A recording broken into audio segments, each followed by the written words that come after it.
কারো না কারো ভিতরে ইতিমের টাকা আছে, কারো না কারো ভিতরে ভাইয়ের অর্থ নষ্ট করে নিজের ভিতরে তসরুপ করে নেওয়ার রেকর্ড আছে। কেউ না কেউ বোনের টাকা মেরে দিয়েছেন, কেউ না কেউ আপনার চাচাতো ভাই তার টাকা মেরে দিয়েছে, আপনার ব্যবসায়িক পার্টনার তার টাকা মেরে দিয়েছেন। আপনি সমাজ বদলাবেন? ও ভাই, মুহাম্মদ রাসূলুল্লাহ সাল্লাল্লাহু আলাইহি ওয়াসাল্লামের সাহাবা ইকরামগণদের আচরণ দেখুন না, যে আমার দুটো স্ত্রী আছে, একটাকে তালাক দিয়ে দিই, ইদ্যত পার হয়ে গেলে তুমি বিয়ে করবা। আব্দুর রহমান বিন আউফ রাদিয়াল্লাহু তাআলা আনহু বলছেন, আমি বাজারে গেলাম, কিছু স্বর্ণ অলংকার বা ছাতু মাতু কিনে নিয়ে আসলাম, বিয়ে শাদী হয়ে গেল। আমি নবী সাল্লাল্লাহু আলাইহি ওয়াসাল্লামের কাছে যখন গেলাম পরের দিন সকালে, আমার গায়ে ছিল হলুদের চিহ্ন। নবী সাল্লাল্লাহু আলাইহি ওয়াসাল্লাম আমাকে বললেন, আব্দুর রহমান বিন আউফ, তোমার গায়েটা কিসের চিহ্ন, হলুদ লাগিয়েছো কেন? আব্দুর রহমান বিন আউফ বলছেন, ইয়া রাসূলুল্লাহ, বিয়ে করেছি। কাকে? যার সঙ্গে ভ্রাতৃত্ব বন্ধনে আবদ্ধ করে দিয়েছেন, তার স্ত্রীকে তালাক দিয়েছেন, তারপর ইদ্যত পার হওয়ার পরে কি করেছেন? বিয়ে করেছেন। যে আমি বিয়ে করেছি আলা ওয়াজনি নাওয়াতিম মিন যাহাবিন, মানে খেজুরের বিচি পরিমাণ স্বর্ণ দিয়ে বিয়ে করেছি।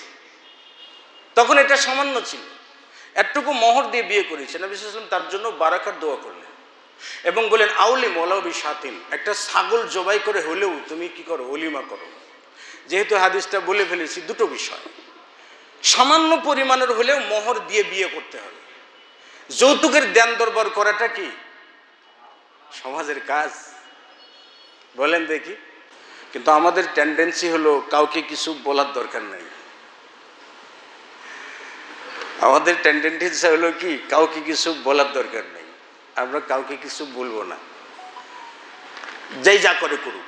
মানে এটা ঢুকতে গেছে এমন একটা পর্যায়ে যে আমারই পরিবারের ভিতরে আমারই ছেলে সিগারেট খেয়ে, বলে বলার দরকার নেই, ছেলে বড় হয়ে গেছে।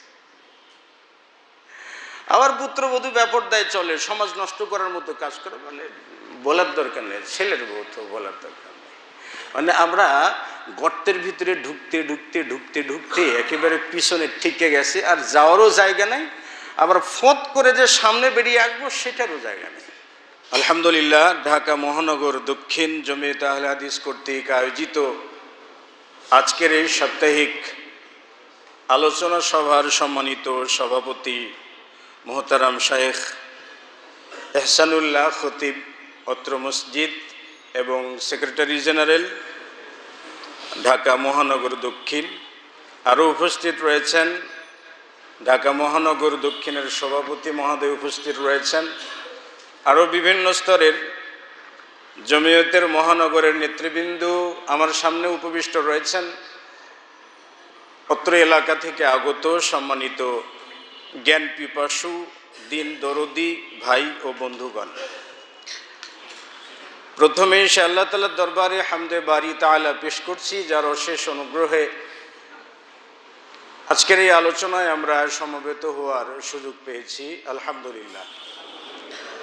দরুদ ও শান্তির ধারা বর্ষিত হোক নবী মুহাম্মদুর রাসূলুল্লাহ সাল্লাল্লাহু আলাইহি ওয়াসাল্লামের উপর। অতঃপর আপনারা আজকের আলোচনার বিষয়বস্তু সম্পর্কে অবগত আছেন যে রাসূল সাল্লাল্লাহু আলাইহি ওয়াসাল্লামের সমাজ গঠনে কি অবদান ছিল। এই বিষয়টাতে মৌলিক যে বিষয় সেটা হলো সমাজ। আমরা মানুষ, আমরা সকলেই সমাজে বাস করি। প্রথমত সমাজ কাকে বলে? সমাজ মূলত এই শব্দের শব্দগত ব্যবহার হয়েছে প্রায় 13শত শতাব্দী থেকে। এর আগে এইরকম সোসাইটি শব্দ বা সোসিয়েট, সোশ্যাল এরকম কোনো শব্দ এর আগে ছিল না। এটি 13শত শতাব্দী থেকে এই শব্দটা প্রথম প্রচলন শুরু হয়। আর সমাজ শব্দটা, এই সমাজ যেটা, এটার বলতে পারেন যে কোনো কুল কিনারা নাই। একটা সমাজের সদস্য 10 জনও হতে পারে, 100 জনও হতে পারে, আবার 500 জনও হতে পারে। এক কথায় জনগোষ্ঠীর একত্র বসবাস যেখানে, এটাকে স্বাভাবিকভাবে সমাজ বলা হয়। একটা সময় ছিল পুরো ধর্ম বা পুরো আদর্শকে সমাজ বলা হতো। আরব সমাজ, পারস্য সমাজ, রোম সমাজ, রোম সাম্রাজ্য, সেটাকেও সমাজ বলা হইতো। মুসলিম সমাজ বলতে পুরো মুসলিম বিশ্বকে বোঝানো হয়। খ্রিস্টান সমাজ বলতে পুরো খ্রিস্টান সমাজকে বোঝানো হয়। তো সমাজ এটা অনেক অনেক গভীর পর্যন্ত যেতে পারে। তো স্বাভাবিক অর্থে আমাদের দেশীয় ভাষা অনুযায়ী আমরা একটা সমাজে বাস করি বলতে আমরা বহু সংখ্যক লোকের সমাগম যেখানে বা একত্র বাস করে, এটাকে আমরা সমাজ বলে থাকি। যাই হোক, তো সমাজের মূল উপাদান কি? সমাজের মূল উপাদান হইল মানুষ, তাই না? আর মানুষ পরিবার থেকে জন্ম লাভ করে, তাইলে সমাজের মূল ভিত্তি হলো পরিবার, তাই না? মূল ভিত হলো পরিবার। আর একটা পরিবার দাঁড়ায় তিনটি শাখার উপরে, সেটা হলো স্বামী স্ত্রী, মা বাবা, সন্তান সন্ততি। স্বামী স্ত্রী, মা বাবা, সন্তান সন্ততি। এখন আবার পরিবারের সংজ্ঞা দিয়ে শুধু স্বামী স্ত্রীকে বোঝানো হয়, তার মানে বিয়ে করার পরে যাতে মা বাবাকে আউট করা যায় আর কি। তো এই তিনটে জিনিস, তার মানে হইল একটা পরিবারে যদি স্বামী স্ত্রীর মধ্যে মিল না থাকে, আদর্শ দম্পতি না হতে পারে তাহলে তারা সমাজে অশান্তির কারণ। আবার কোনো পরিবারে যদি মা বাবা অসম্মানিত হয়, মর্যাদা না পায়, সম্মান না পায়, তাহলে ওই পরিবারটাও সমাজ নষ্টের একটা কারণ। আবার কোনো পরিবারের সন্তান সন্ততি যদি ভালোভাবে মানুষ না হয়, মানুষের মতো মানুষ না হয়, যোগ্য মানুষ না হয়, তাহলে ওই পরিবারের সন্তানটা সমাজ নষ্টের কারণ। তা আমরা যদি সমাজকে পরিশুদ্ধ করতে চাই, যেতে হবে আমাদের পরিবারে। পরিবারে যদি যেতে চাই তাহলে পরিবারে যেয়ে তারপর আবার ব্যক্তির কাছে, একটা পরিবারের যতগুলো সদস্য আছে। তো মুহাম্মদুর রাসূলুল্লাহ সাল্লাল্লাহু আলাইহি ওয়াসাল্লাম জন্ম লাভ করেছিলেন সমাজকে বদলে দেওয়ার জন্য, সমাজকে পরিবর্তন করে দেওয়ার জন্য।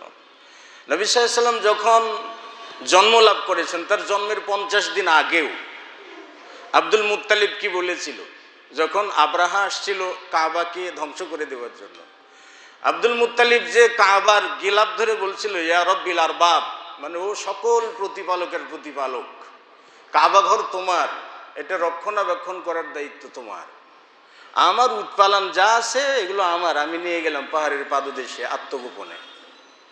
আল্লাহ তাআলা ঝাঁকে ঝাঁকে পাখি প্রেরণ করে কাবাকে রক্ষা করেছিলেন। তার মানে রাসূল সাল্লাল্লাহু আলাইহি ওয়াসাল্লামের জন্মেরও 50 দিন আগে বা জন্মেরও পরে তারা বহুত্ববাদে বিশ্বাস করত। এটা তাদের কালচার ছিল, এটা তাদের সমাজ ছিল, এটা তাদের সামাজিকতা ছিল, এটা নিয়ে তাদের সমাজ ছিল, যারা 360টা দেবতায় বিশ্বাস করত। কাটাকাটি, মারামারি, হানাহানি, জেনা, ব্যভিচার, মাকে বিয়ে করা, সম্পত্তির জন্য সৎ মাকে বিয়ে করা, এতে তাদের কোনো ভেদাভেদ ছিল না। বলতে পারেন যে মানবিক গুণাবলী কি জিনিস, এইটা এখন যেমন নবম আশ্চর্যের বিষয়, তখন ওইটা ছিল। তাদের মধ্যে মানবিকতা কি, এটা খুঁজে পাওয়া যেত না। মুহাম্মদুর রাসূলুল্লাহ সাল্লাল্লাহু আলাইহি ওয়াসাল্লাম যখন আসলেন, আল্লাহ তাআলা তাকে পাঠালেন যেন জন্মের পর থেকে সমাজ বদলানোর দায়িত্ব নিয়েছেন তিনি। ছোট্টকালে শিশু যখন কি বলে আপনার কাবা ঘর মেরামত করবার জন্য যখন পাথর বহন করছিলেন শিশু, তখনই তার জামা প্যান্ট খুলে গেছে, লুঙ্গি খুলে গেছে, তো তিনি অজ্ঞান হয়ে পড়ে গেছেন। মানে কি, লুঙ্গি খোলা অবস্থায় তিনি চলতে পারেন না। এটা তখনকার সমাজে কিছুই ছিল না। তো এই একটা অশিক্ষিত বর্বর যে একটা সমাজ, সেই সমাজটাকে মুহাম্মদ রাসূলুল্লাহ সাল্লাল্লাহু আলাইহি ওয়াসাল্লাম একটা যোগ্য জায়গাতে দাঁড় করে দিয়েছিলেন। এমন একটা সময় এসে যে পৃথিবীর ভিতরে শ্রেষ্ঠ সমাজ ছিল আরব সমাজ, পৃথিবীর ভিতর সবথেকে শ্রেষ্ঠ সমাজ ছিল আরব সমাজ। আল্লাহ সুবহানাহু ওয়া তাআলা বলছেন, ইয়া আইয়ুহান নাস ইন্না খলাকনাকুম মিন যাকারিন আও উনসা, মানে হে মানব জাতি, আমি তোমাদেরকে, মানে আমরা তোমাদেরকে সৃষ্টি করেছি একটা নারী এবং পুরুষ থেকে। ওয়া জাআলনাকুম শুউবা ওয়া কাবাইলা, এবং তোমাদেরকে গোত্রে গোত্রে আলাদা করে দিয়েছি, কবিলায় কবিলায় আলাদা করে দিয়েছি। কেন? এক আদমের ঔরস থেকে তো 750 কোটি মানুষ জন্ম দিতে পারতেন না আল্লাহ তাআলা?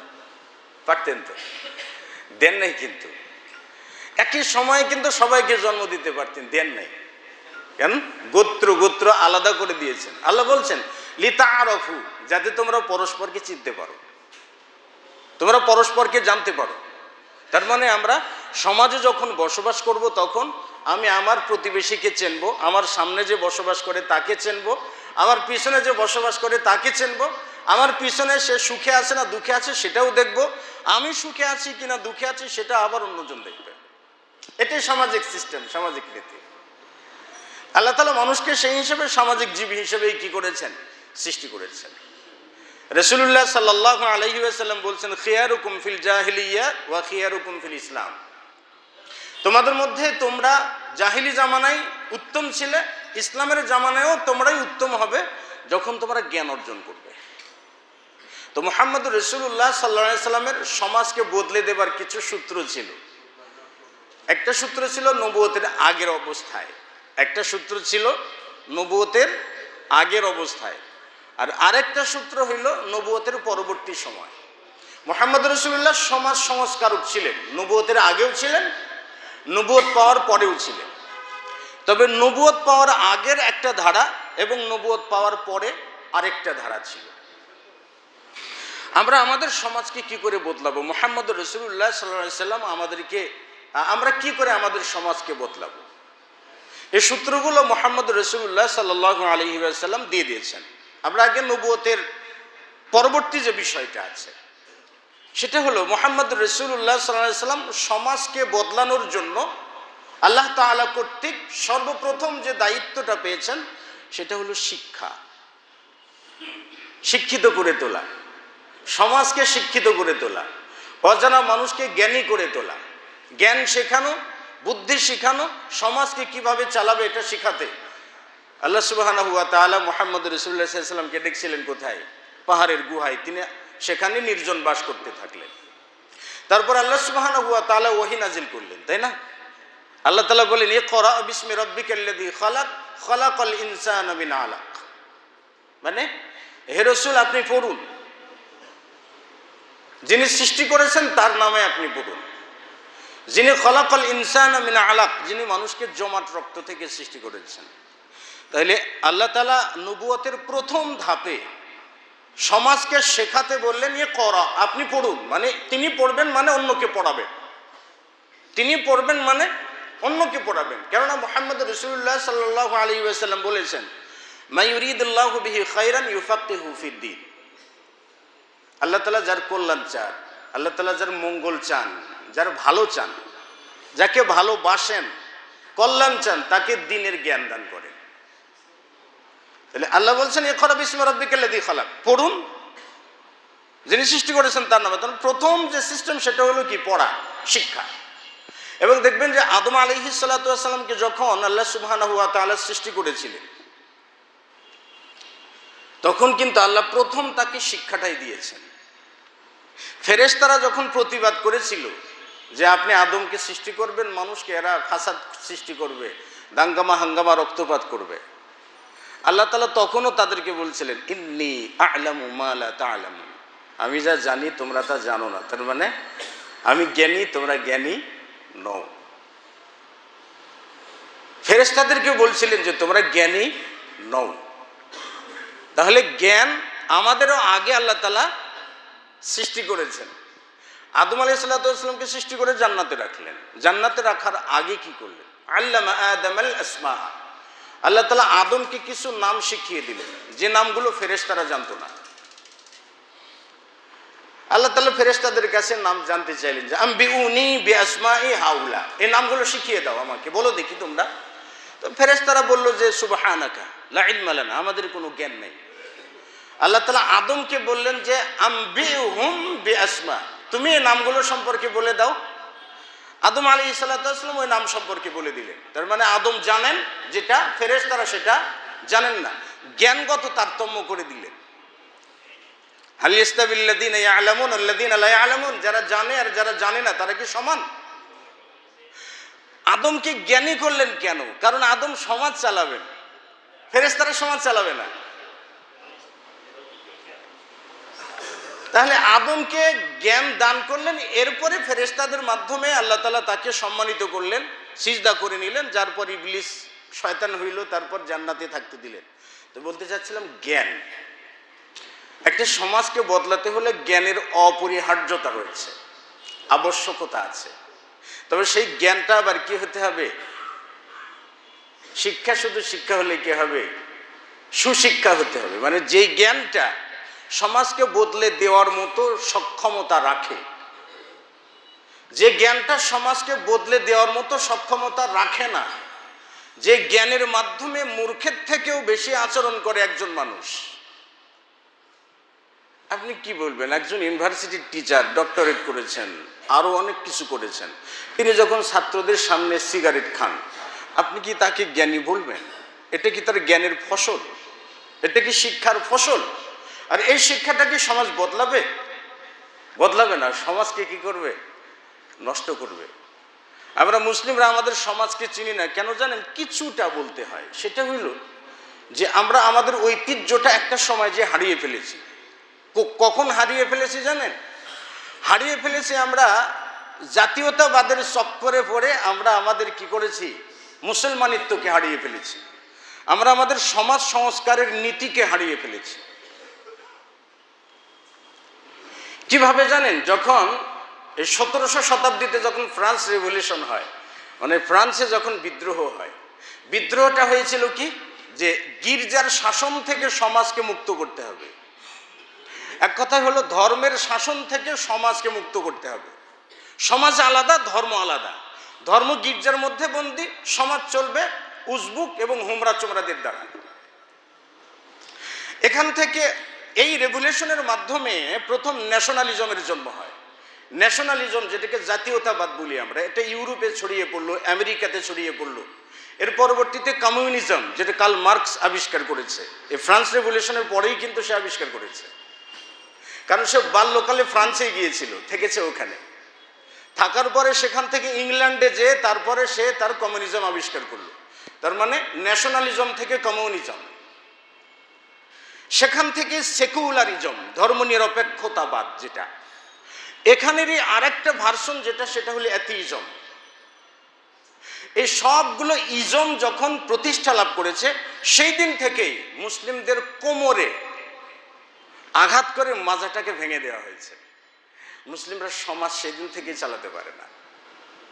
চিন্তা করেছেন আপনি? যখন চতুর্দিকে জাতীয়তাবাদ প্রবেশ করেছে, তখন ইহুদিরা সব থেকে বেশি লাভবান হয়েছে। ইহুদিরা তাদের ধর্মীয় জাতীয়তাবাদটাকে অটুট রেখেছে।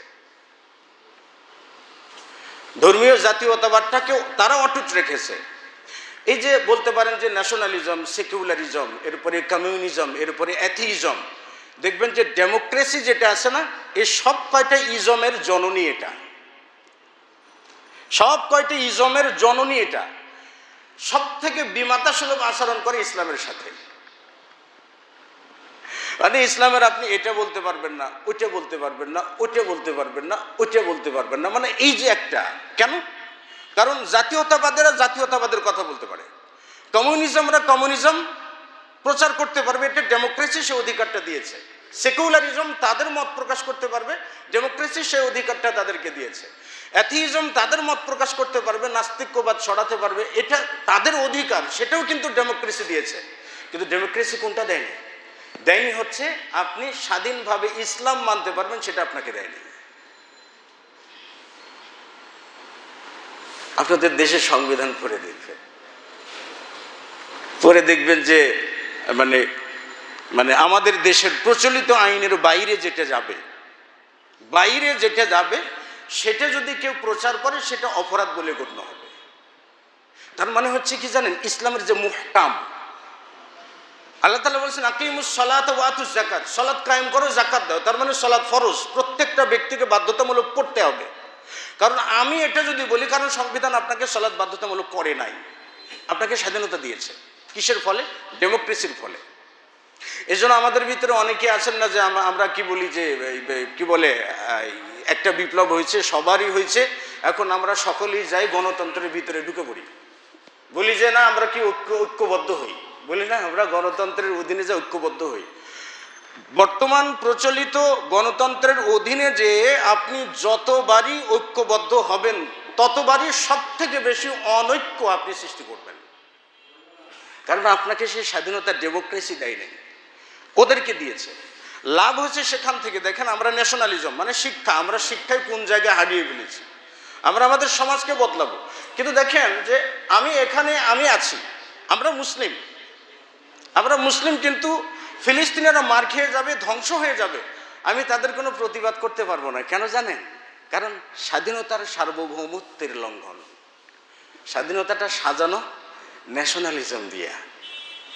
এজন্য আমি পৃথিবীর কোথাও মুসলিম নির্যাতন হলে আমি প্রতিবাদ করতে পারবো না। মিশর সেখানে নাক গলায় না কেন? কারণ মিশর তার সার্বভৌমত্ব, মিশরের সার্বভৌমত্ব নিয়ে ব্যস্ত। জর্ডান নাক গলাবে না কেন? কারণ তার সার্বভৌমত্ব নিয়ে সে ব্যস্ত।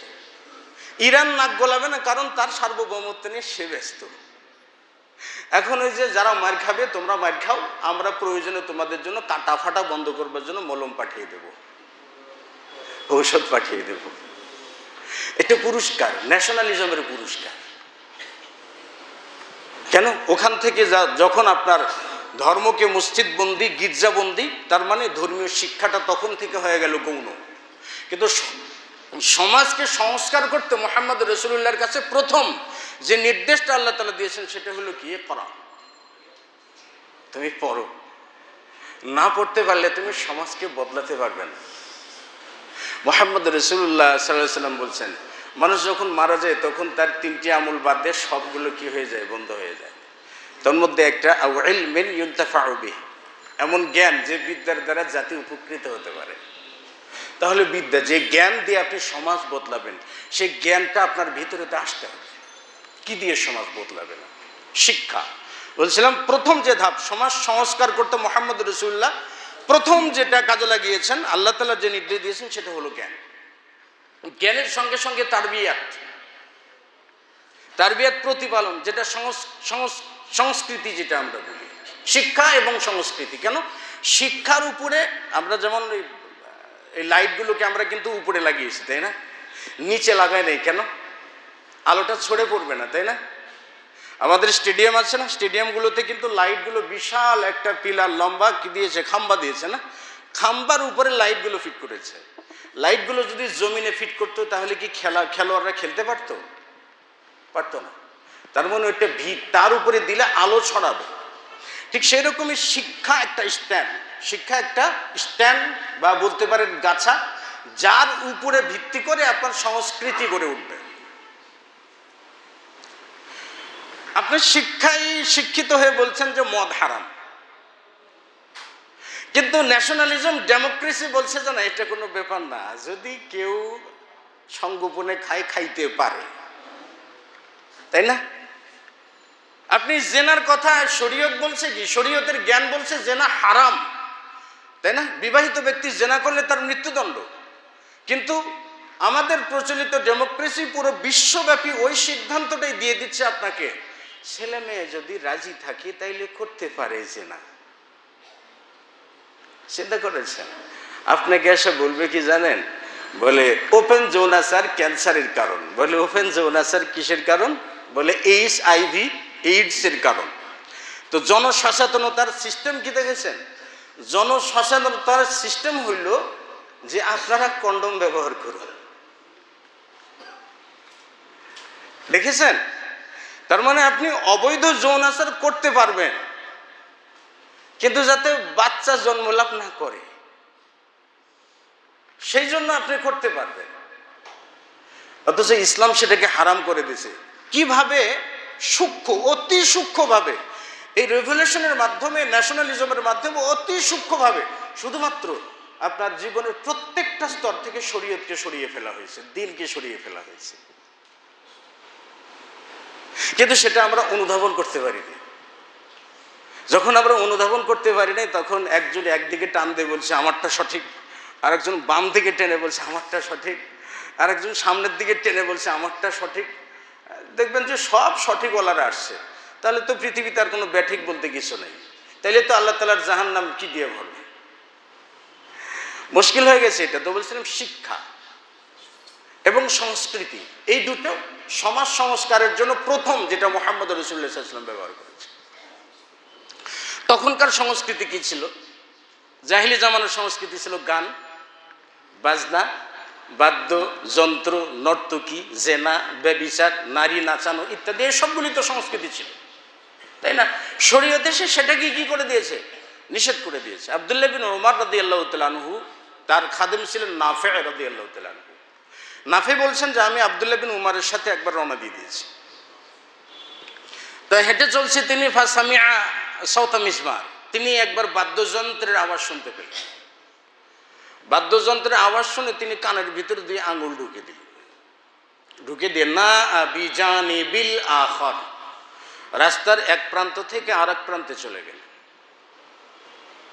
কানের ভিতরে আঙুল দিয়ে হাঁটছেন। আর নাফেকে বলছে, ইয়া নাফে হাল তাসমাউ শাইআন, নাফে কিছু শোনা যায়, বাদ্যযন্ত্র শোনা যায়? নাফে বলছে যে কুলতু নাম, হ্যাঁ শোনা যায়। তখন কানের ভিতরে তিনি আঙুল ধরেই রাখলেন আর ছাড়লেন না। যেতে যেতে অনেক দূর যাওয়ার পরে বলেন, ইয়া নাফে হাল তাসমাউ শাইআন, নাফে কিছু বাদ্যযন্ত্রের আওয়াজ শুনতে পাও? নাফে বলছেন যে আমি বললাম লা, না আর শোনা যায় না। তখন তিনি দু কান থেকে আঙুল বের করলেন, এরপর বলেন হাকাদা রাআইতু রাসূলুল্লাহ, এটাই মুহাম্মদ রাসূলুল্লাহ সাল্লাল্লাহু আলাইহি ওয়াসাল্লামকে আমি দেখেছি এটা করতে। সমাজ সংস্কার করতে যে পলিসিটা গ্রহণ করেছেন, কি যেটা হারাম সেটাকে হারাম করে দেওয়া। মুহাম্মদ রাসূলুল্লাহ সাল্লাল্লাহু আলাইহি ওয়াসাল্লাম ছাগল চড়াচ্ছিলেন তার বন্ধুর সাথে, হালিমা তো সাদের ঘরে থাকা অবস্থায় ছাগল চড়াচ্ছিলেন। একবার মনের ভিতরে খায়েশাত জেগেছে, একটু গান বাজনা শুনবেন। তার বন্ধুকে বলছে, রাহিকুল মাকতুম খুলে দেখবেন আছে, বন্ধুকে বলছেন যে তুমি থাকো, আমি একটু চাই। তিনি যখন যাওয়ার নিয়ত করেছেন তখন অজ্ঞান হয়ে পড়ে গেছে। তার মানে আল্লাহ তাআলা যাকে দিয়ে সমাজ সংস্কার করাতে চান তাকে দিয়ে কখনো কুসংস্কারের ব্যবহার করেন না। আমরা কিন্তু সেই নবীর উম্মত, আমরা কিন্তু মুসলিম, আমরা আহলে হাদিস মুসলিম। তার মানে কি সালাফি মুসলিম, মানে মুসলিমদের ভিতরে যারা সব থেকে উঁচু স্তরের কোরআন সুন্নাহ মানার ক্ষেত্রে আমরা কিন্তু তারা। আচ্ছা বলুন তো, আমাদের পরিবারে কি গান বাজনা হয় না? বিয়ের অনুষ্ঠানে হয় না? হয়তো। নর্তকী নাচে না? আছে তো। আমরা কাকে দিয়ে সমাজ বদলাবো? মুহাম্মদ রাসূলুল্লাহর সমাজ বদলিয়েছেন। আর তালিম ও তারবিয়া, এই দুটো হলো মৌলিক ভিত, এটা লাগবেই। দুই নম্বরে যেটা, সেটা হলো তাওহীদ, আল্লাহ তাআলার একত্ববাদ। আল্লাহ এক, এটা জানা, একক স্বীকৃতি দেওয়া, একক তিনি, এটা বিশ্বাস করা। ইবাদতের যোগ্য, পাওয়ার যোগ্য একমাত্র তিনি, অন্য কেউ নয়। এটাকে লালন করা, এটাকে পালন করা এবং এটাকে ছড়িয়ে দেওয়া, এটাকে সমাজের সর্বস্তরে বিশ্বাস বলে বিশ্বাস করানো। মুহাম্মদ রাসূলুল্লাহ এটাই করেছেন। আল্লাহ ওটা তাকে বলছেন, ফা'লাম আন্নাহু লা ইলাহা ইল্লাল্লাহ, মানে হে রাসূল আপনি শিখুন যে আল্লাহ ছাড়া সত্য কোনো মাবুদ নেই। দেখেন মুহাম্মদ রাসূলুল্লাহ শিখলেন লা ইলাহা ইল্লাল্লাহ, শেখার পরে কি করলেন? ঠিক তার সমাজকে আল্লাহ বলছেন ওয়ানজির আশিরাতাকাল আকরাবিন। যখন আল্লাহ তাআলা রাসূল সাল্লাল্লাহু আলাইহি ওয়াসাল্লামের উপরে ওহী নাযিল করলেন যে তুমি তোমার নিকট আত্মীয়দেরকে সতর্ক করো, তার মানে কি লা ইলাহা ইল্লাল্লাহটা শিখিয়ে দাও। যখন তিনি শিখলেন, তার পরবর্তীতে তিনি সমাজকে শিখিয়েছেন।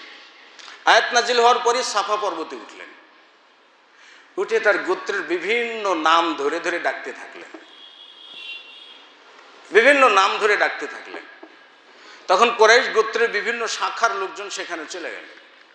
যারা যেতে পারলেন না, প্রতিনিধি পাঠিয়ে দিল, যাতে মুহাম্মদ কি বলে শুনে আসো। তিনি সেখানে যখন লোক জমায়েত হলো, তখন মুহাম্মদ রাসূলুল্লাহ সাল্লাল্লাহু আলাইহি ওয়াসাল্লাম বললেন, তোমাদের কি মনে হয় আমি যদি তোমাদেরকে বলি যে পাহাড়ের পাদদেশ থেকে একদল অশ্বারোহী এসে তোমাদের প্রতি হঠাৎ করে আক্রমণ করবে, আনতুম মুসাদ্দিকি, তোমরা কি আমাকে সত্য বলে বিশ্বাস করবে? সকলে এক বাক্যে বলে ফেললো যে না, হ্যাঁ সত্যবাদী বলে বিশ্বাস করবো, কারণ তুমি কখনো মিথ্যা কথা বলো এটা আমরা বিশ্বাস করি না। চিন্তা করে দেখেন, তিনি কিন্তু বলছেন শত্রু আসবেন। তখন মুহাম্মদ রাসূলুল্লাহ সাল্লাল্লাহু আলাইহি ওয়াসাল্লাম বলছেন যে ইন্নী লাকুম নাযীরুম মুবিন, আমি তোমাদের জন্য প্রকাশ্য সতর্ককারী, তোমাদেরকে সতর্ক করছি সেই জাহান্নামের সতর্ক করছি তোমাদেরকে। যখন এই কথাটা বললেন, তখন আবু লাহাব কি বলল? লিহাদা জামাআতানা, তুমি কি এই জন্য আমাদেরকে জমা করেছ? তাব্বান লাকা ইয়া মুহাম্মদ, নাউযুবিল্লাহি মিন যালিক, হে মুহাম্মদ তোমার দুহাত ধ্বংস হোক। তাইলে দেখেন, প্রথম লা ইলাহা ইল্লার দাওয়াতটা তিনি প্রথম তার নিজের সমাজকে দিয়েছেন। কেন? নিজের সমাজকে বদলাবার জন্য। মক্কাতে প্রচেষ্টা করেছেন, কিন্তু মক্কার সমাজকে বদলাতে পারেন নাই, শতভাগ পারেন নাই। হিজরতের ব্যবস্থা আল্লাহ করে দিয়েছেন, হিজরত করেছেন, মদিনাতে 10 বছর থেকেছেন, 9 বছর থেকেছেন। তার পরবর্তীতেও এই মক্কার সমাজকে বদলাবার জন্য অভিযান পরিচালিত করেছেন। তারপর মক্কা বিজয় করেছেন। তার মানে কি জানেন, মুহাম্মদ রাসূলুল্লাহর ভিতরে সমাজ সংস্কারের একটা জেদ ছিল, যে কোনো মূল্যে আমি সমাজকে বদলাবো। কিন্তু আমাদের টেন্ডেন্সি হলো কাউকে কিছু বলার দরকার নাই। আমাদের টেন্ডেন্সি হলো কি, কাউকে কিছু বলার দরকার নেই, আমরা কাউকে কিছু বলবো না, যেই যা করে করুক। মানে এটা ঢুকতে গেছে এমন একটা পর্যায়ে যে আমারই পরিবারের ভিতরে আমারই ছেলে সিগারেট খেয়ে, বলে বলার দরকার নেই, ছেলে বড় হয়ে গেছে। আবার পুত্রবধূ ব্যাপারদায় চলে, সমাজ নষ্ট করার মতো কাজ করে, বলে বলার দরকার নেই, ছেলের বউ তো বলার দরকার নেই। মানে আমরা গর্তের ভিতরে ঢুকতে ঢুকতে ঢুকতে ঢুকতে একেবারে পিছনে ঠেকে গেছে, আর যাওয়ারও জায়গা নেই, আবার ফোঁত করে যে সামনে বেরিয়ে আসবো সেটারও জায়গা নেই। একটা গল্প শুনেছিলাম, এক কাঠুরিয়া কাঠ কেটেছে, কাঠ কেটে রশি বাঁধবে কি করে, খুঁজে পাচ্ছে না। যদিও গল্পের সত্যতা নাই, কিন্তু এমনিতে মুরব্বীদের মুখ থেকে শোনা আর কি, যে তিনি যে দুই জমির মাঝখানে আইল আছে না, ওর ভিতরে দেখে যে একটা আবসা আবসা অন্ধকার, তো রশির মতো একটা দিয়েছে, ওটা নিয়ে কি করছে, বাঁধা শুরু করছে। এখন বাঁধতে যেয়ে দেখে যে যেটা দিয়ে বাঁধতেছি সেটা রশি নয়, বরং সাপ। ছেড়ে দিয়েছে। সে তো আবার পীরের মুরিদ হয়েছিল, যে কখনো কাউকে মারবে না, সাপই নাকি পীরের মুরিদ হয়েছিল। এখন ও পীর সাহেবকে যা বলছে যে আপনার কথা শুনতে যেতে আমার জীবন যাওয়া অবস্থা হয়েছিল। বলে কেন, কি হয়েছে? বলে এই যে এরকম অবস্থা হয়েছিল, আমি তাকে কিছু বলি নাই, আর সে আমাকে দিয়ে ওর কাঠ বাঁধা শুরু করেছিল। তখন বলছিল, বেটা মরার সময় কি একবার ফোঁত করে উঠবি না? আমাদের হইল কি, ঠেকতে ঠেকতে এমন পর্যায়ে চলে গেছি যে আমরা নিজেরাই ধর্মীয় শিক্ষাকে অপছন্দ করি, ধর্মীয় কালচার চর্চাটাকে অপছন্দ করি। বলছিলাম তালিম ও তারবিয়ত, শিক্ষা। দ্বিতীয়ত হলো কি, তাওহীদ, যেটা মুহাম্মদ রাসূলুল্লাহ সমাজকে দিয়েছেন। তাওহীদের দাওয়াত পর রাসূল সাল্লাল্লাহু আলাইহি ওয়াসাল্লাম দিল মাজাজ নামক বাজারে গেলেন, যাওয়ার পরে বললেন কুলু লা ইলাহা ইল্লাল্লাহ তুফলিহু, সকলকে বললেন তোমরা লা ইলাহা ইল্লাল্লাহ বলো, সফলতা লাভ করবে। পিছন থেকে আবু লাহাব বলে, আর কথা তোমরা শোনো না, এ পাগল। কি বললেন? কুলু লা ইলাহা ইল্লাল্লাহ তুফলিহু, তোমরা লা ইলাহা ইল্লাল্লাহ বলো, সফলতা লাভ করবে। তার মানে এই লা ইলাহা ইল্লাল্লাহ একটা ভিত, এটার উপর যদি তোমরা আসতে পারো, পুরো সমাজের সিস্টেমটা বদলে যাবে, সমাজ সব থেকে পবিত্র হবে, সব থেকে পবিত্র হবে সমাজ। কিন্তু ভাই, আমরা আমাদের সমাজকে কি করে বদলাবো? প্রথমত আমাদের শিক্ষার জায়গা থেকে আমরা নাই। আমার কাছে আফসোস লাগে, আপনি যে ঘরানারই শিক্ষিত হন, আপত্তি নেই, হতেই পারে। আপনি বাংলাদেশ কেন, দেশের বাইরে অক্সফোর্ড, হার্ভার্ড, আরও যতগুলো ইউনিভার্সিটি আছে, আপনি পড়ে অনেক ডিগ্রি অর্জন করুন, কিন্তু দেশ বিদেশের ডিগ্রি অর্জন করে আসার পরে আপনি ওযু করা জানেন না, এই জন্য আপনি সালাত পড়েন না। আচ্ছা বলুন তো, আপনার শিক্ষা কি করেছে আপনার জীবনের জন্য? সমাজ বদলাবে এটা? যে শিক্ষা আপনাকে বদলাতে পারে নাই, সেটা কি সমাজ বদলাবে? এজন্য আপনি বিলাতে থাকবেন বলে বাসাতে বাপ মায়ের জায়গা নেই, বৃদ্ধাশ্রমে পাঠিয়ে দাও। আপনার লজিক উন্নতি হয়েছে ভালো। বিদেশে ঘুরে ঘুরে বিজাতীয় কালচার, কারণ ওরা তো বাপ মা ছাড়া জন্মেছে। আমাদের যুবক ছেলেদের আইডল যারা, খেলোয়াড়দের ভিতরে যারা আইডল, তারা বিয়ের আগে 4টে করে সন্তান জন্ম দিয়েছে, তারপর বিয়ে করছে। তাহলে বিয়ের আগে যে সন্তানগুলো জন্ম দিয়েছে, ওগুলা কি চিন্তা করেন না? ওগুলো কি? ওই কালচারটা মাথার ভিতর ঢুকেছে, কিন্তু মুহাম্মদ রাসূলুল্লাহ সাল্লাল্লাহু আলাইহি ওয়াসাল্লাম যেটা দিয়েছেন ওটা ঢুকে না। আর তাওহীদ। এরপরে যেটা 3 নম্বর যেটা ভিত সমাজ সংস্কারের, রাসূল সাল্লাল্লাহু আলাইহি ওয়াসাল্লাম যেটা করেছে সেটা হলো সালাত কায়েম করা। আল্লাহ বলছেন আকিমিস সালাত ইন্নাস সালাতা তানহা আনিল ফাহশাই ওয়াল মুনকার, সালাত কায়েম করো, নিশ্চয়ই সালাত ঘৃণিত এবং অশ্লীল যে কাজগুলো আছে সেগুলো থেকে তোমাকে বাঁচিয়ে রাখবে, হেফাজত করবে। তার মানে সালাতের মাধ্যমে মানসিক উন্নয়ন ঘটে। মানুষের লো কোয়ালিটির মন মানসিকতাটা উচ্চ পর্যায়ে চলে যায়, এটা সালাত করে। কারণ সালাতের যে সিস্টেম, অমুসলিম গবেষকরা বলছেন যে যখন কোনো ব্যক্তি সালাত আদায় করে, যখন সিজদা করে, নিতম্বাটা উপরে থাকে, মাথাটা নিচুতে থাকে। এর ফলে হয় কি, মাথার ব্রেন তথা নিউরন কোষে রক্তের চাপটা বেড়ে যায়। যখন সে উঠে, আল্লাহু আকবার বলে উঠে, দুই সিজদার মাঝখানে যখন বসে পড়ে, রক্তের চাপটা স্বাভাবিক হয়। দোয়াটা পরে যখন আবার সিজদায় যায়, তখন আবার রক্তের চাপটা মাথাতে বেড়ে যায়, নিউরন কোষে বেড়ে যায়। অমুসলিম বিজ্ঞানীরা বলছেন যে এর ফলে একজন মানুষের মাথার নিউরন কোষগুলোর এক্সারসাইজ হয়, ফলে তার মুখস্থ শক্তি বাড়ে, বুঝ শক্তি বাড়ে, সঠিকটা সঠিক বলার মতো মেন্টালিটি তৈরি হয়। আরো অনেকগুলো স্বাস্থ্যগত উপকারিতার কথা তারা বলছে।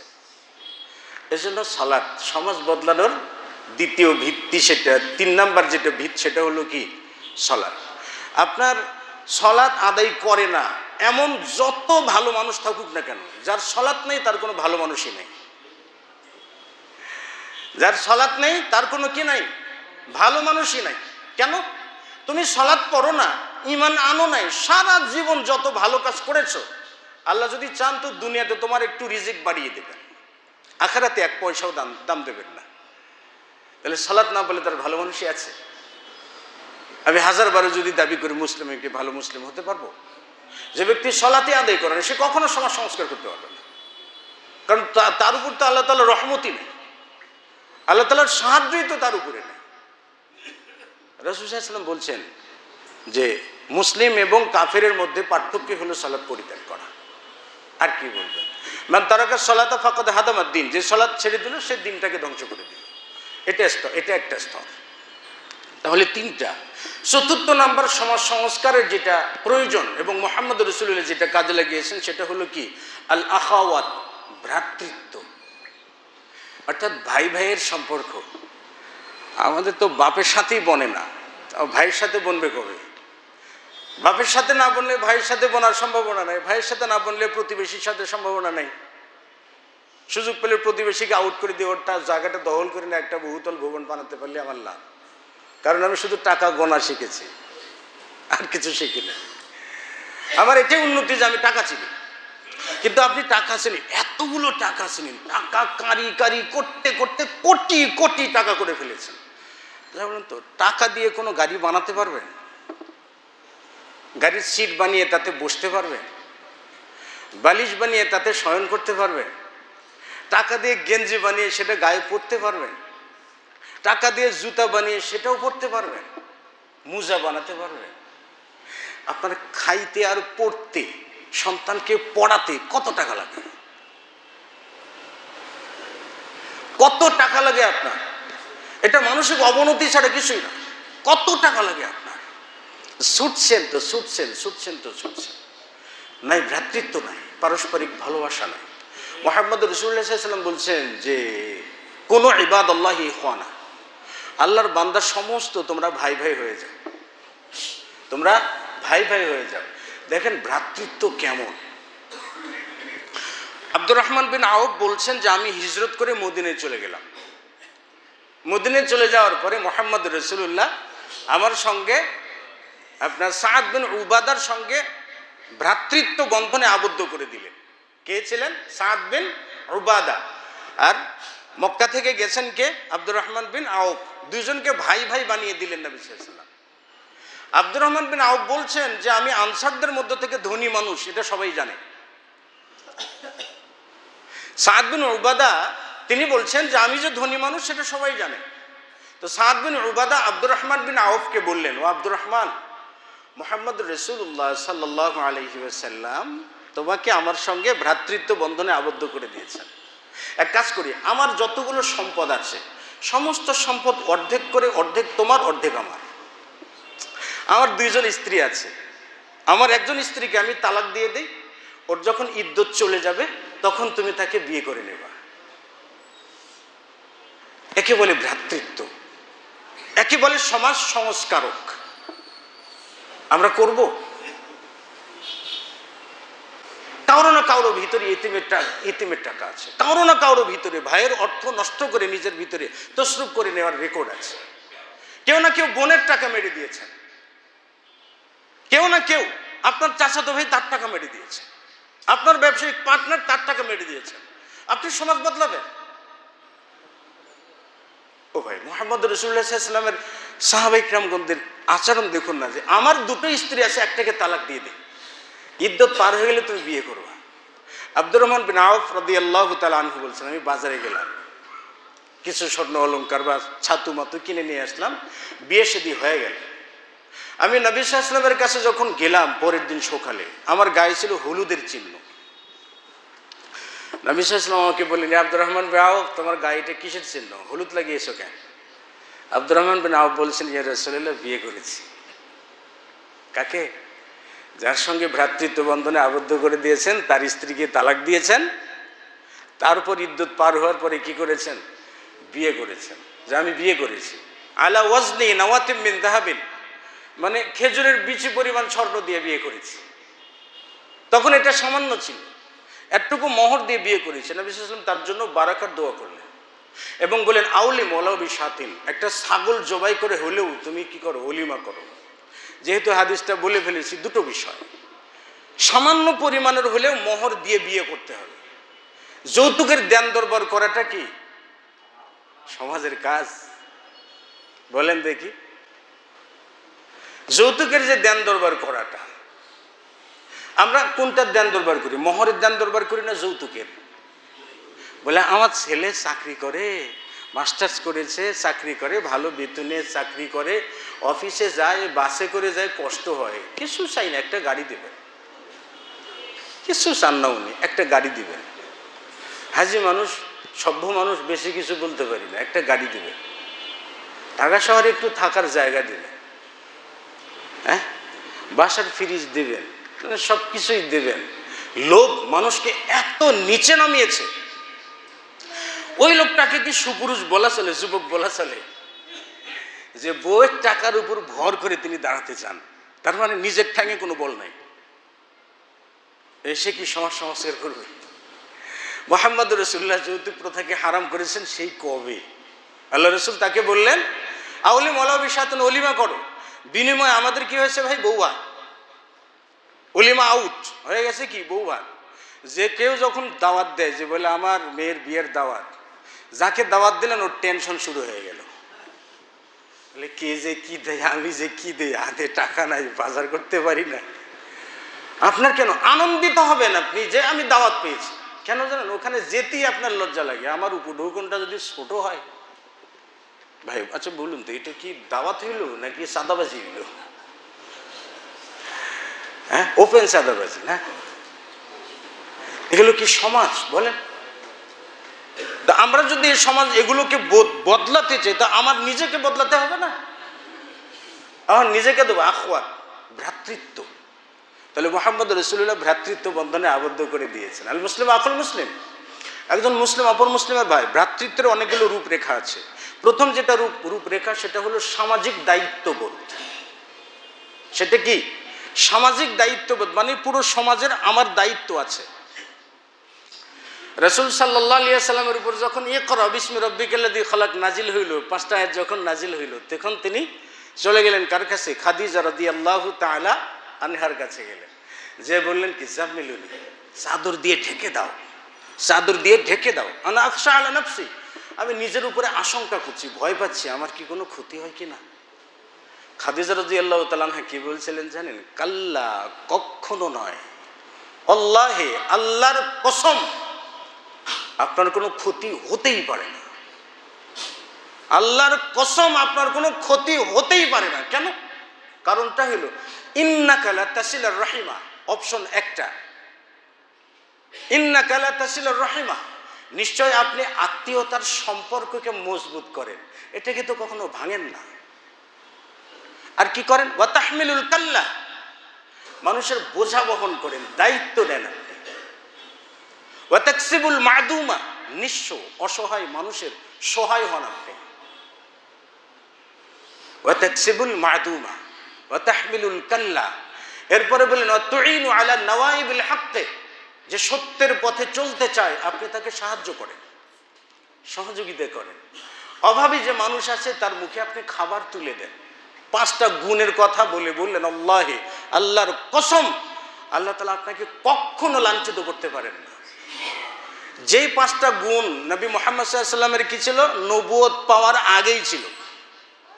নবুয়ত পাওয়ার আগেই তিনি সামাজিক দায়িত্ব বোধ থেকে কি করেছেন, মাজলুম ব্যক্তিকে সাহায্য করেছেন, অসহায় ব্যক্তির সহায় হয়েছেন, ক্ষুধা আছে যার খাবার নেই তার খাবারের ব্যবস্থা করেছেন।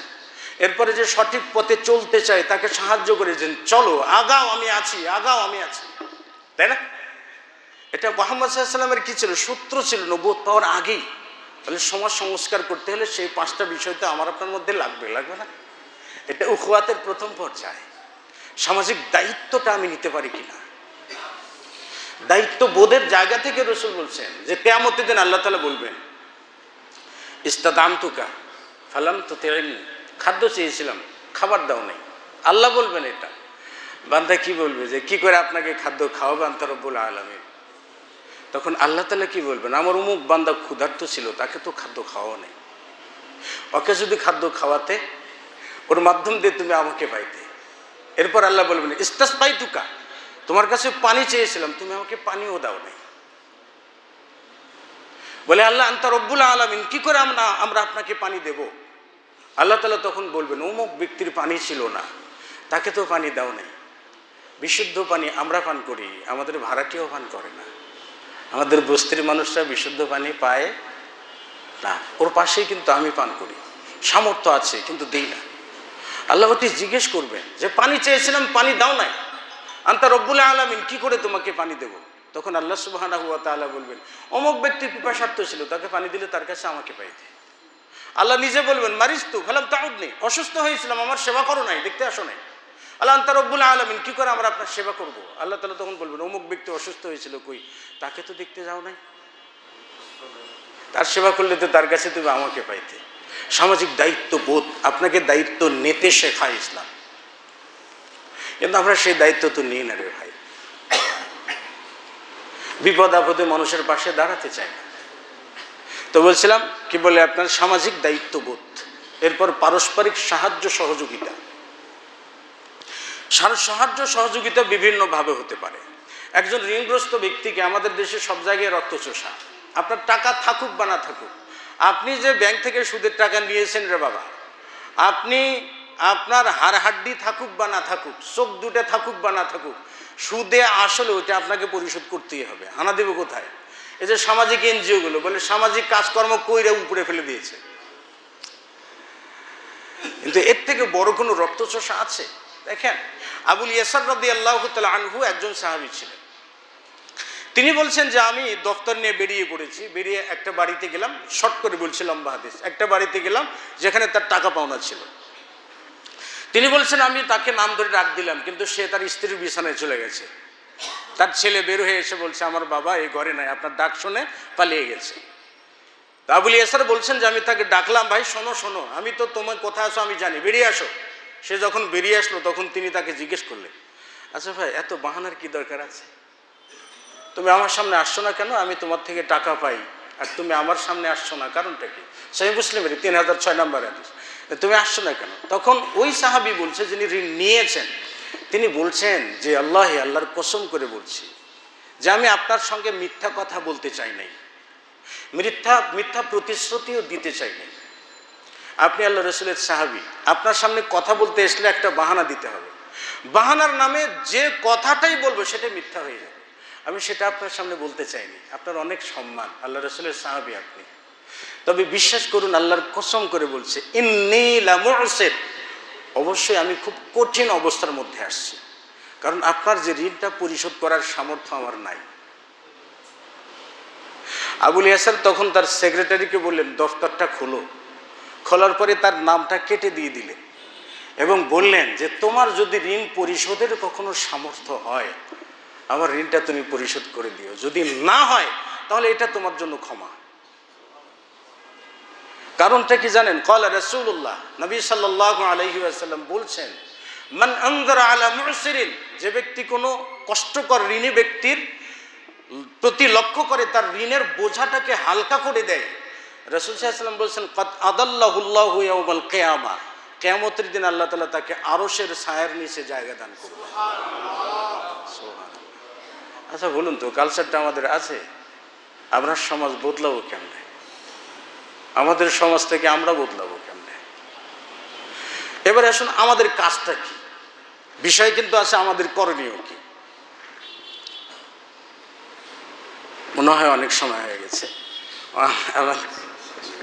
অনেক করণীয় আছে। আমি শুধু তিনটা কথা বলবো আর কি, করণীয়র ক্ষেত্রে তিনটা পয়েন্ট উল্লেখ করব। একটা হলো মাসউলিয়াতুন লিন-নাফস, যেটাকে বলে আত্মার জবাবদিহিতা, নিজের জবাবদিহিতা। কারণ সমাজের প্রত্যেকটা মানুষ, আমরা যারা সদস্য, আমাদের কিন্তু দায়িত্ব আছে, আছেন? দায়িত্ব আছে তো আমাদের। তার দায়িত্ব আছে প্রত্যেকটা ব্যক্তির জবাবদিহিতা আগে নিজের কাছে করতে হবে। কেন? কিয়ামতের দিন কিছু কাজের জন্য ব্যক্তি নিজে জবাবদিহি হবে। কেন? মুহাম্মদ রাসূলুল্লাহ সাল্লাল্লাহু আলাইহি ওয়াসাল্লাম বলছেন ইগতানিম খামসান কাবলা খামসিন, পাঁচটি বিষয়ের আসার আগে পাঁচটি বিষয়কে গনিমত মনে করো। তিরমিজির আরেকটা হাদিসে আসছে যে পাঁচটি বিষয় জিজ্ঞেস করা ছাড়া আল্লাহ কোনো আদম সন্তানকে সামনে আগাতে দিবেন না। তার বয়স সম্পর্কে জিজ্ঞেস করবেন, তার যৌবনকাল সম্পর্কে জিজ্ঞেস করবেন, তার সম্পদ সম্পর্কে জিজ্ঞেস করবেন, কোত্থেকে উপার্জন করেছে এবং কোথায় সে খরচ করেছে। ভাই, মসজিদের চাঁদা চাইতে গেলে সর্বোচ্চ 500 টাকা, গানের চাঁদা চাইতে গেলে সর্বোচ্চ 20,000 টাকা, সর্বনিম্ন 20,000 টাকা। পকেট কিন্তু আপনারই, টাকাও কিন্তু আপনি ব্যবসা করে অর্জন করেছেন। কিন্তু মসজিদের জন্য 500 টাকা, মাদ্রাসার জন্য 500 টাকা, তা আবার 500 টাকা দিলেন, কয়েক হাজার টাকার কথা শোনালেন, খালি চায় আর চায়, চায় আর চায়। আমরা একজন গানের চাঁদা চাইতে আসে, বলে 20,000 টাকা না দিলে কি আর প্রেস্টিজ থাকে? ব্যক্তিত্ব কোন জায়গায় রে ভাই? হ্যাঁ, এটা নিজের জবাবদিহিতা। আমাকে আল্লাহ অর্থ দিয়েছেন, সেটা কোথায় খরচ করেছি, কিভাবে অর্জন করেছি, হালাল উপায় নাকি হারাম উপায়, সুদের টাকা না ঘুষের টাকা। এই জবাবদিহিতাটা নিজের কাছে। জ্ঞান সম্পর্কে আল্লাহ জিজ্ঞেস করবেন, যে জ্ঞান আল্লাহ তাআলা দিয়েছেন, জ্ঞান অনুযায়ী আমল করেছো নাকি কি জ্ঞান অর্জন করেছো। তো বলতেছিলাম যে নিজের জবাবদিহিতা। আরেকটা হলো সমাজের জবাবদিহিতা, পারিবারিক জবাবদিহিতা, যেটা মাসউলিয়াতুল আহল, যেটা পারিবারিক জবাবদিহিতা। পারিবারিক জবাবদিহিতা বলতে আপনার স্ত্রী কি করে, সমাজের বিশৃঙ্খলা হয় এমন কাজ আপনার স্ত্রী করে কিনা, সমাজের চক্ষুশূল হতে পারে এমন কোনো কাজ আপনার স্ত্রী করে কিনা, অশ্লীল পোশাকের সামনে বেরিয়ে পড়ে কিনা, সমাজ কোন, সমাজের নিয়ম শৃঙ্খলা কোনটা। মুহাম্মদ রাসূলুল্লাহ সাল্লাল্লাহু আলাইহি ওয়াসাল্লাম বলছেন, এই যখন তোমরা বাড়িতে যাবে, আমি হিলু, তোমরা দাঁড়াও, রাত্রি না হওয়া পর্যন্ত তোমরা বাড়িতে যাবে না। কারণ যাতে তোমরা তোমাদের যাওয়ার খবর শুনে স্ত্রীরা নিজেদেরকে পরিপাটি পরিচ্ছন্ন ক্ষৌর কাজগুলো সেরে নিতে পারে। এটা সামাজিক বলতে পারেন। কেন? স্বামীকে কেন্দ্র করে স্ত্রী সাজুগুজু করবে ঘরের ভিতরে। এখন আমাদের স্ত্রীরা কোথায় সাজে ভাই? বাইরে। যার কাছে সাজা লাগবে তার কাছে ছেঁড়া কাপড় পরে থাকে, ফৈন্নির মতো থাকে।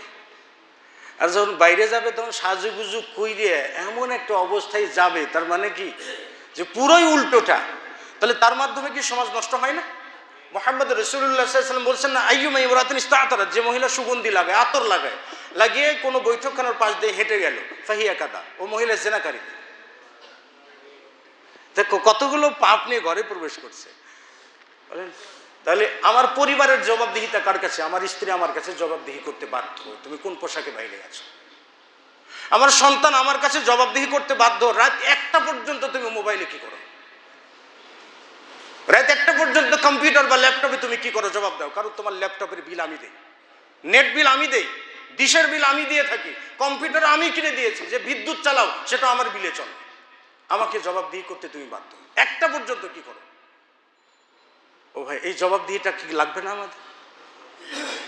আয়েশা রাদিয়াল্লাহু তাআলা আনহা কি কে মেরেছিলেন? আবু বকর রাদিয়াল্লাহু তাআলা আনহু স্বামীর ঘরে যেয়ে মারছিলেন। আমরা জবাবদিহি করবো না? আমার পরিবারের জবাব, আমার সন্তান কি করে, আমার মেয়ে কি করে, এই জবাবদিহিতাটা আমার। আমার স্ত্রী কি করে, এই জবাবদিহিতাটা আমাকে না করলে সমাজের যাবতীয় নিয়মকানুনের সবগুলো ভেঙে যাবে, সবগুলো ভেঙে যাবে, একটাও থাকবে না। তো বলতেছিলাম যে পারিবারিক জবাবদিহিতাটা নিশ্চিত করতে হবে, সামাজিক জবাবদিহিতাটা নিশ্চিত করতে হবে, এবং যুব সমাজকে সামনে আগাতে দিতে হবে। সমাজকে উন্নয়নের জন্য প্রথম টার্গেট, সমাজকে সংস্কারের জন্য প্রথম টার্গেট যুব সমাজ। আপনি যুব সমাজকে যতটা অ্যাভয়েড করে চলবেন ততটাই তারা বিশৃঙ্খলা সৃষ্টি করবে। কারণ এটা সময় তো, ওইটা সময় না। এটা ইব্রাহিম আলাইহিস সালাম যখন বললেন যে চলো মেলাতে যাই, তার বাপ বলছিল, বলে না না সাকিম, অসুস্থ, যেতে পারবো না।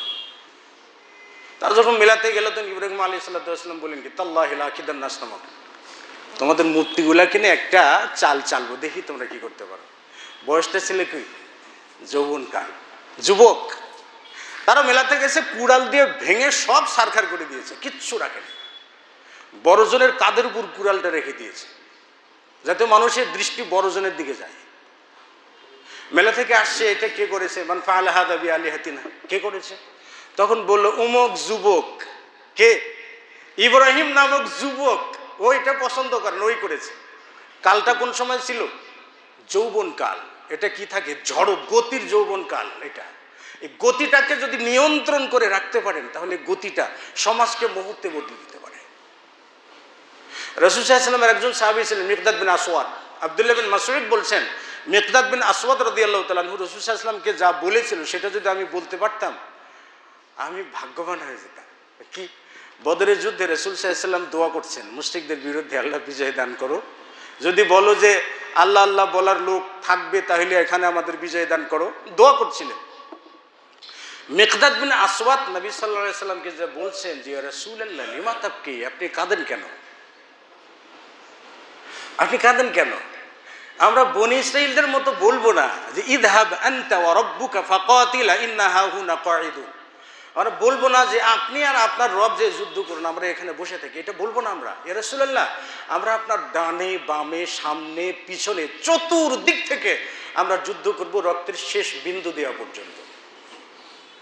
এ কথা শুনে মুহাম্মদ রাসূলুল্লাহ সাল্লাল্লাহু আলাইহি ওয়াসাল্লামের চেহারাটা উজ্জ্বল হয়ে গেল। বয়স ছিল 38 বছর। রক্ত গরম, রক্ত কথা বলে। এজন্য যুব সমাজকে কাজে লাগাতে হবে।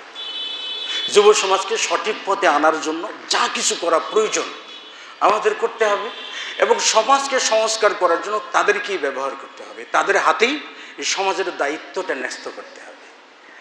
হ্যাঁ, যেটা রাসূল সাল্লাল্লাহু আলাইহি ওয়াসাল্লাম যুদ্ধের কথা বলছেন, চলে একটা যুদ্ধের দিকে, যেটার কি বলে যে জান্নাতের ঊর্ধ্ব এবং নিচু যে সীমানা সেটা আসমান জমিন বরাবর। উমাইর রাদিয়াল্লাহু তাআলা আনহু বলছেন, ইয়া রাসূলুল্লাহ, তাই নাকি? বলে হ্যাঁ। তখন উমাইর রাদিয়াল্লাহু তাআলা বলেন, বাহ বাহ, ভেরি গুড। আমরা যেটাকে বলি না, ভেরি নাইস বলি না, অনেক সুন্দর। এই বলে তিনি পোটলা থেকে খেজুর বের করে খাওয়া শুরু করলেন। খেজুর খেতে খেতে আর ধৈর্য নেই, খেজুরটাকে ফেলে দিলেন। বললেন, খেজুর খাওয়া শেষ করা পর্যন্ত যদি জীবিত থাকি তো ইন্নাহা লা হায়াতুন তাবিলা, এটা অনেক লম্বা হায়াত হয়ে যাবে। তো আউট। খেজুরগুলো ফেলে দিয়ে যুদ্ধের ময়দানে চলে গেলেন, শাহাদত বরণ করলেন। ভাই, যুব সমাজকে কাজে লাগানো সব থেকে গুরুত্বপূর্ণ বিষয়। আল্লাহ সুবহানাহু ওয়া তাআলা আমাদের সকলকে সমাজকে সংস্কারের দায়িত্ব নেওয়ার তৌফিক দান করুন। আল্লাহ সুবহানাহু ওয়া তাআলা আমাদের সকলকে রাসূল সাল্লাল্লাহু আলাইহি ওয়াসাল্লামের সুন্নাহর উপরে আমাদের সমাজকে প্রতিষ্ঠিত করার তৌফিক দান করুন। আল্লাহুম্মা আমিন। ওয়া আখিরু দাওয়ানা আলহামদুলিল্লাহি রাব্বিল আলামিন। ওয়া আসসালামু আলাইকুম ওয়া রাহমাতুল্লাহি ওয়া বারাকাতুহু।